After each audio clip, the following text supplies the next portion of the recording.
Nah, Imam Mahdi. Nah, sekarang diputar balikin. Yang dituduh HTI melulu. Syiah tuh konsep khilafah imamah tuh ada pada Syiah. Tapi dia diem aja. Lagi-lagi Ustadz ini hanya membawakan dongeng tanpa menyebutkan rujukan dari kelompok Imamiyah tentang kekhilafahan. Kapan dan di mana mereka menyuarakan tentang khilafah? Ini merupakan tuduhan yang nyata. Syiah meyakini kedaulatan setiap negara. Ada sejumlah fatwa tegas atas kewajiban membayar pajak, mengikuti aturan negara yang dia bertempat tinggal di sana, menjadi pegawai negeri, menjaga aset negara, hingga taat rambu-rambu lalu lintas.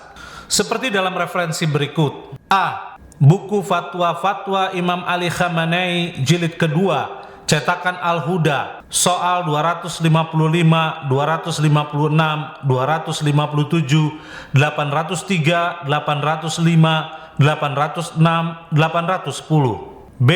Dalam buku Fatwa-Fatwa 1 disebutkan akan kewajiban amar ma'ruf nahi mungkar dengan hati dan lisan saja untuk masyarakat umum. Adapun untuk selebihnya, yakni dengan tangan, kekuatan, hingga menimbulkan luka ataupun lebih, merupakan tugas aparat pemerintah dan memerlukan izin dari hakim syar'i. C. Bahkan tidak boleh menggunakan waktu kerja pegawai negeri untuk hal-hal lain yang tidak berhubungan dengan pekerjaannya, sekalipun hal baik, seperti sholat sunnah dan majelis duka Imam Husain alaihissalam. Fatwa-Fatwa 2 soal 813, 814, 817. Nikah mut'ah. Nah, nikah mut'ah tuh kawin kontrak haram buat kita, buat mereka. Waduh, melebihi amal yang lain.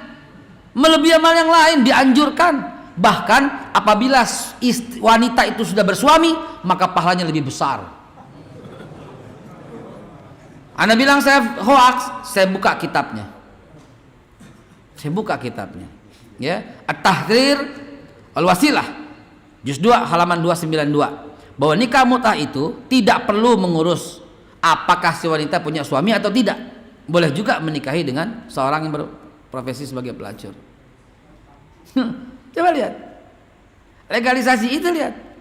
Nuri At-Tabarsi ini ulama Syiah terkenal, dalam kitabnya Mustadrak ya halaman 485. Bahwa dalam nikah mut'ah boleh kepada wanita yang bersuami asal dia saat nikah mengaku tidak punya suami. Pernyataan ini sungguh merupakan sebuah dusta dan fitnah keji yang sangat besar. Sebab jika memang ustadz tersebut mengaku sebagai ulama, seharusnya membacakan pernyataan Imam Khomeini secara benar. Karena Syiah tidak pernah menghalalkan nikah mut'ah dengan wanita yang telah memiliki suami. Bahkan juga tidak boleh menikahi wanita yang dalam masa iddah, setelah ditalak bain atau talak roji, ataupun telah ditinggal wafat suaminya. Untuk lebih jelasnya, silahkan para pembaca merujuk kitab Tahrir Al-Wasilah, yaitu kumpulan fatwa beliau sebagai pedoman fikih bagi para mukallid beliau, karya Imam Khomeini rahimahullah.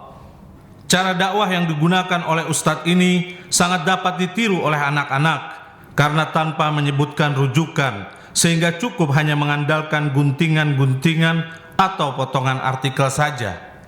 Semua fitnah tentang Syiah ini kami serahkan kepada para pemirsa di dalam menilainya.